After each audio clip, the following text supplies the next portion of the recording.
Good morning, dear students. How are you? We are doing our political science book, Political Theory, and still we are on our second lesson titled Liberty. We have done 3 parts of the present lesson. Today we shall attempt its 4th part.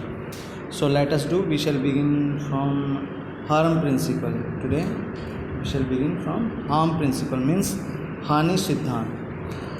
To answer this question satisfactorily, we have to address the issue of limits, competence, and consequences of the imposition. We also have to engage with another issue that John Stuart Mill started to eloquently in his essay on liberty. In the discussions in political theory, it is called the harm principle. Let us quote his statement and then try and explain it. To answer this question, हानि सिद्धांत क्या है, कैसे काम करता है, क्या इसके अंदर है, इस सवाल का संतोषजनक जवाब देने के लिए हमें पहले लिमिट्स को, कॉम्पिटेंस मतलब सीमा को, और परिस्थितियों को, उनके परिणामों से जुड़े मुद्दों को समझना होगा, उन्हें देखना होगा कि प्रतिबंध क्या होती है, सीमा आरोपित करने की क्या अक्षमता होती है, क्या उनके परिणाम हैं, वो सभी मुद्दे हमें इसके अंदर देखने हैं। हमें एक और मुद्दे पर ध्यान देना है जिसे जॉन स्टुअर्ट मिल ने अपने एस्से में, अपने निबंध में ऑन लिबर्टी में बहुत महत्वपूर्ण तरीके से उठाया है। राजनीतिक सिद्धांत के विमर्श में इसे हानि सिद्धांत कहा जाता है। तो एक बार चलिए मील के इस कथन को उन्हीं के शब्दों में पढ़ें और समझने का प्रयास करें।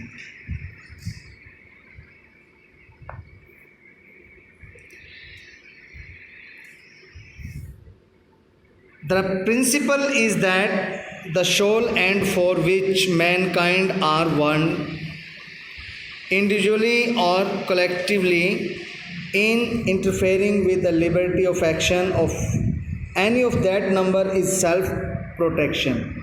That the only purpose for which power can be rightfully exercised over any member of a civilized community against his will is to prevent harm to others. उनके शब्दों में सिद्धांत यह है कि किसी के कार्य करने की अक्षमता में व्यक्तिगत या सामूहिक रूप से हस्तक्षेप करने का एकमात्र लक्ष्य आत्मरक्षा की भावना है। आत्मरक्षा से ऐसा करते हैं।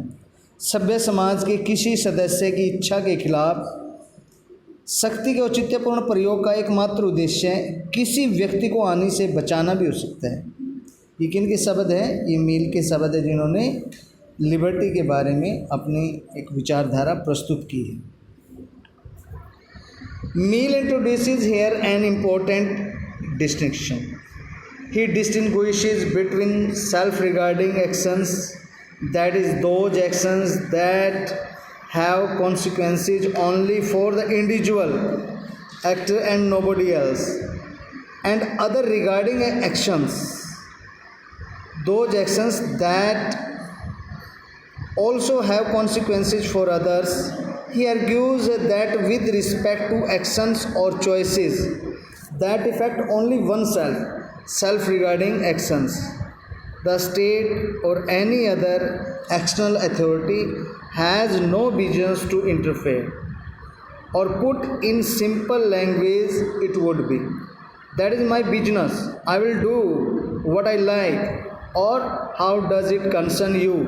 It does not affect you.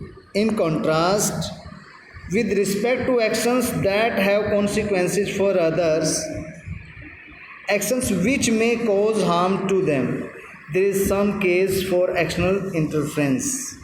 After all, if your actions cause me harm, then surely I must be saved from such harm by some external authority. In this case, it is the state which can constrain a person from acting in a way that causes harm to someone else. मील ने यहाँ पे एक महत्वपूर्ण विभेद को सामने रखा है। मील ने एक स्वसंबंध और प्रशबंध जो कार्य हैं, यानी कि एक तो अपने से जुड़े और एक दूसरे समाज के व्यक्तियों से जुड़े जितने भी कार्य उनमें अंतर बताया है। स्वसंबंध वे कार्य जिनके प्रभाव केवल इन कार्यों को करने वाले व्यक्ति पर पड़ते हैं, यानी कि हमारे ऊपर पड़ते हैं अगर हम ऐसा कोई काम करते हैं। प्रशबंध ऐसे कार्य है जो कर्ता के अलावा बाकी के लोगों पर पड़ते हैं, समाज पर पड़ते हैं। यहाँ पे मील का एक तर्क, एक लॉजिक है कि स्वसंबंध कार्य जितने भी कोई व्यक्ति खुद से जुड़े हुए कार्य करता है और निर्णयों के मामले में राज्य से हम मतलब है समाज, आसपास, पड़ोस, देश, सभी एक विस्तृत रूप में वो वातावरण जहाँ पे जिस परिवेश में व्यक्ति रहता है उससे है, जिसके मामले में राज्य या किसी बाह्य सत्ता को कोई हस्तक्षेप करने की जरूरत नहीं है। आसान शब्दों में कहा जाए तो खुद से जुड़े कार्य यानी स्वसंबंध कार्य वे कार्य हैं जिनके बारे में कहा जा सके कि ये मेरा काम है और मैं इसे अपनी मर्जी से करूँगा, जैसा मेरा मन होगा वैसा मैं करूँगा। या अगर ये आपके ऊपर असर नहीं डालने देते तो इसका आपको क्या मतलब है? मतलब अगर ये आपके ऊपर असर नहीं डालते तो फिर क्या मतलब हो गया आपको अपने कामों से, क्योंकि आपके कामों आप पे प्रभाव नहीं है। इसके अतिरिक्त, इसके विपरीत ऐसे काम जो दूसरों पर असर डालते हैं, समाज के दूसरे लोगों पर आपके कार्य असर डालते हैं या जिनसे बाकी के लोग हैं उनको कुछ हानि होती है तो उन पर बाह्य प्रतिबंध लगाए जा सकते हैं। और दूसरे शब्दों में प्रशबंध कार्य वे कार्य हैं जिनके बारे में कहा जा सकता है कि अगर तुम्हारी गतिविधियों से दूसरे को नुकसान होता है या आपके कुछ करने से मुझे नुकसान होता है तो किसी न किसी बाह्य सत्ता को, जैसे गवर्नमेंट है, अथॉरिटी है, कानून है, कॉन्स्टिट्यूशन है, तो बाह्य सत्ता को चाहिए कि मुझे इन नुकसानों से बचाएं। स्वतंत्रता से जुड़े मामलों में राज्य किसी व्यक्ति को ऐसे कार्य करने से रोक सकता है जो किसी अन्य को नुकसान पहुंचाता हो।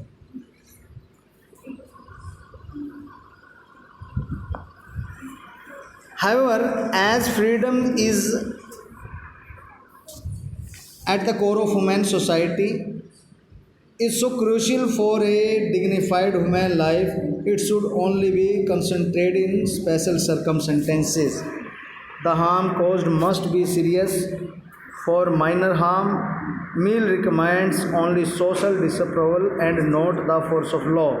For example, the playing of loud music in an apartment building should bring only social disapproval from the other residents of the building. They should not involve the police.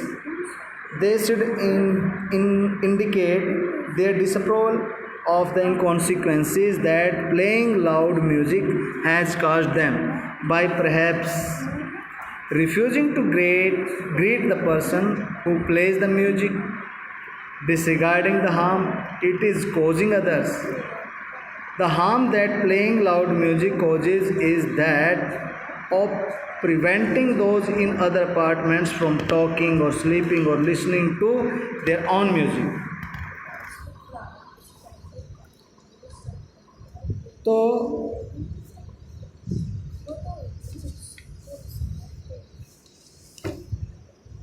हालांकि जो स्वतंत्रता है मानव समाज के केंद्र में है और मानव गरिमापूर्ण जीवन जीने के लिए वो बहुत महत्वपूर्ण है, उसके लिए बड़ा ज़रूरी है। इसलिए इस पर प्रतिबंध बहुत ही ख़ास स्थिति में लगाए जा सकते हैं कि ये नहीं कि आपको सांस ही न लेने दे कोई, या फिर आप जिस तरीके से चाहते हैं आप कर सकते हैं। तो लेकिन यहाँ पे एक स्थिति भी देखनी होती है कि हम दूसरों को वहाँ पे नुकसान न पहुँचाए, उनको गंभीर हानि ना हो। छोटा मोटी बात हो सकती है, थोड़ा सा और मैं इसको चैप्टर के माध्यम से ही समझाने का प्रयास करता हूँ। तो इसमें जैसे प्रतिबंध लगाने के लिए ज़रूरी है कि किसी को होने वाली हानि है वो गंभीर हो। अगर हानि आप किसी को गंभीर पहुंचा रहे हैं तो वहाँ पे आप पे प्रतिबंध लगेगा। लेकिन छोटी छोटी हानि के लिए मील ने कानून की ताकत की जगह केवल सामाजिक रूप से ताकत का वहाँ पे लगाने का सुझाव देता है कि सामाजिक रूप से ये अमान्य बात है और इस तरीके से आप ये काम आपको नहीं करना चाहिए। चलो थोड़ा उदाहरण के तरीके से आपको समझाते हैं। मान लीजिए किसी एक बहुमंजिला इमारत है, बड़ी इमारत है, और उसमें एक भवन, उस इमारत में, उस भवन में कोई व्यक्ति ऊंची आवाज़ में संगीत बजाता है और इसे इमारत के जो दूसरे रहनवासी हैं उनके द्वारा सामाजिक असहमति है वो जताई जाएगी, भाई तुम इतने ऊंचे म्यूजिक क्यों बजा रहे हो, क्योंकि ये पसंद नहीं है।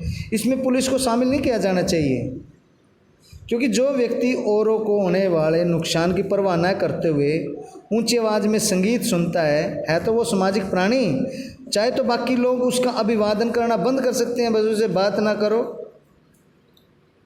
उसको लगे हाँ भाई मुझे सभी मेरी उपेक्षा करने लग गए हैं, तो उसके और भी दंड हो सकते हैं। कि जरूरी नहीं कि हर बार में पुलिस को ही बुला के उसको हाँ भाई आप गलत कर रहे हैं, आपको पुलिस में पकड़वा दूंगा मैं।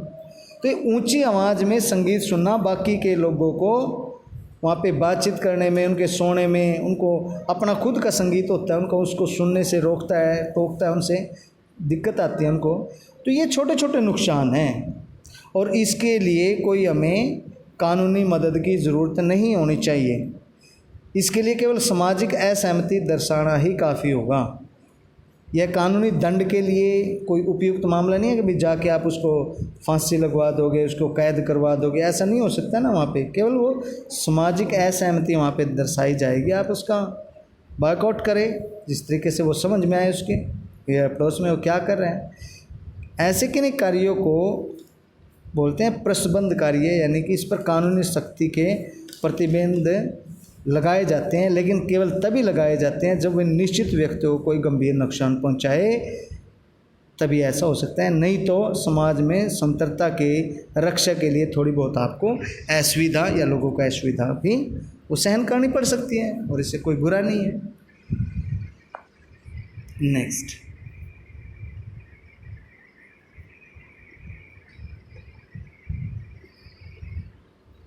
this is minor harm and should only provoke social disapproval.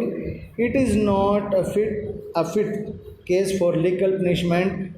Concentrating actions by the force of law should only happen when the other regarding actions cause serious harm to definite individuals. Otherwise, society must bear the inconveniences in the spirit of protecting freedom. I hope you would have understood it.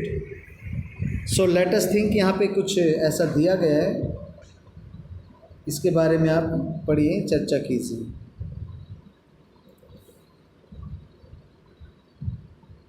इसको आप खुद पढ़ के देख लीजिए, इसमें आपको एक अच्छी चीज़ मिलेगी पढ़ने के लिए।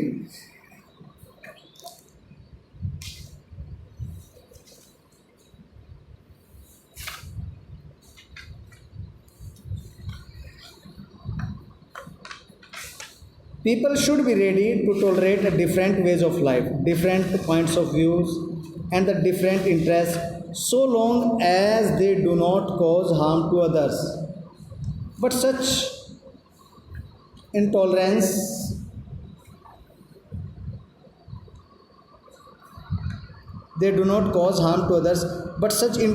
need not be extended to views and actions which may put people in danger or foment hatred.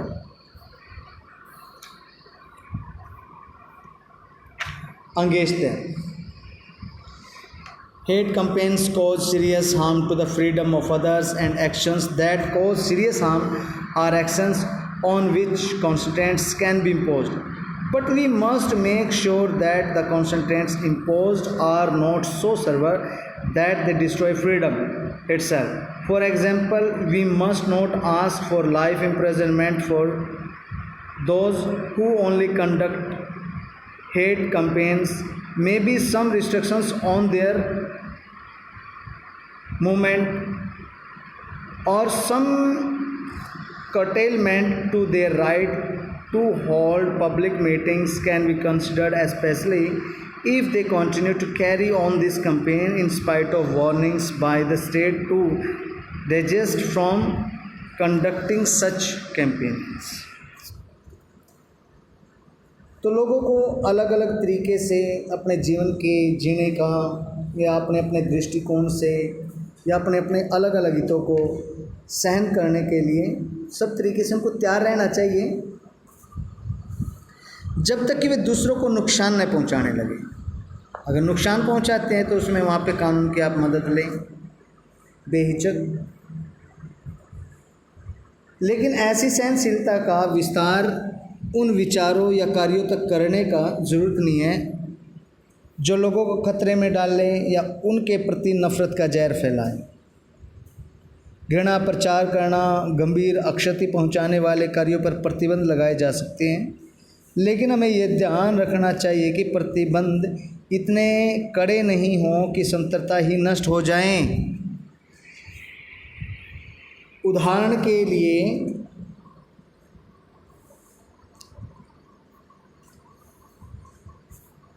किसी के प्रति नफ़रत फैलाई गई है जिसने, हम उसके लिए आजीवन कैद की मांग नहीं कर सकते। अगर वह राज्य द्वारा कोई झूठा प्रचार से दूर रहने की चेतावनी के बाद भी न माने तो उसके आने जाने पर कुछ रोक लगाई जा सकती है, थोड़े समय के लिए इसको कैद में डाला जा सकता है, या कोई भी सभा आयोजित करने के इसके अधिकार को छीना जा सकता है, उसमें कटौती की जा सकती है। तो भारत में संवैधानिक चर्चाओं में ऐसी न्यायोचित सीमाओं के लिए उचित पूर्ण प्रतिबंध पद का इस्तेमाल किया गया है। कुछ प्रतिबंध लगाए जा सकते हैं, लेकिन ये जरूरी नहीं है कि वे समुचित हों और उन्हें तर्क की कसौटी पर कसा जा सके। ऐसे प्रतिबंधों में न तो बहुत ज़्यादा अतिरेकता आए और न ही असंतुलन, क्योंकि जब ये समाज में संतरता की सामान्य दशा पर असर डालेगा। हमें प्रतिबंध लगाने की आदत को विकसित नहीं होने देना चाहिए, क्योंकि ऐसी आदत तो संतरता के लिए खतरा डाल देगी। तो कम से कम ये चीज़ें कानूनी बननी चाहिए, ये बात ध्यान रखें। तो प्यारे बच्चों, आज के लिए इतना ही।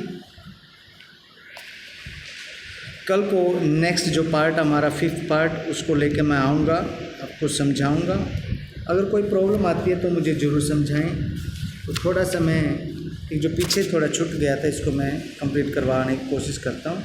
लेट अस थिंक में क्या कहा गया है, the issue of dress code की बात है यहाँ पे, यानी अगर कपड़े जो डाल रहे हैं, परिधान हैं, उन पर प्रतिबंध का मुद्दा आ जाए तो if choosing what to wear is an expression of one's freedom, then how should we look at the following situations where there are restrictions on dress.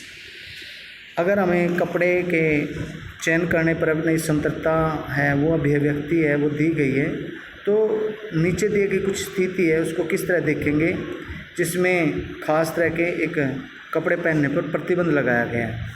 इसमें जैसे in China during Mao regimes all the people had to wear Mao suits based on the argument that it was an expression of equality. A fatwa was issued against Sania Mirza for her style of dress that was considered by one cleric to be against the dress code prescribed for women.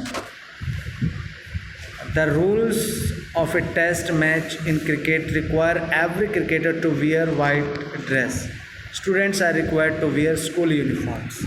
यहाँ पे कुछ dress code दी गई है। मान लीजिए China की बात लें, चाइना में माओ के शासनकाल में चीन के सभी लोगों को माओ सूट पहनना पड़ता था, और इसमें तरक ये बता दिया जाता था कि भाई ये इक्वलिटी हमारी समानता का प्रतीक है और ये अभिव्यक्त करता है। फिर एक बात हुई है, सानिया मिर्ज़ा जो टेनिस खिलाड़ी हैं, कि एक मौलवी ने फतवा जारी कर दिया सानिया मिर्ज़ा के खिलाफ, और फतवा ये जारी किया कि उसका पहनावा उस पहनावे के खिलाफ माना गया जो महिलाओं के लिए तय किया गया है, मुस्लिम महिलाओं के लिए। नेक्स्ट, फिर क्रिकेट के टेस्ट मैच में ये ज़रूरी है कि हर खिलाड़ी सफ़ेद कपड़े पहने। और फिर नेक्स्ट है, छात्र छात्राएँ हैं जो स्कूल में पढ़ते हैं, एक निर्धारित उनको ड्रेस में वेशभूषा में स्कूल आना पड़ता है। तो let us debate some questions. कुछ क्वेश्चन यहाँ पे दिए गए, इनको आप विचार करें, डिबेट करें। Is the restriction on what to wear justified in all cases or only in some?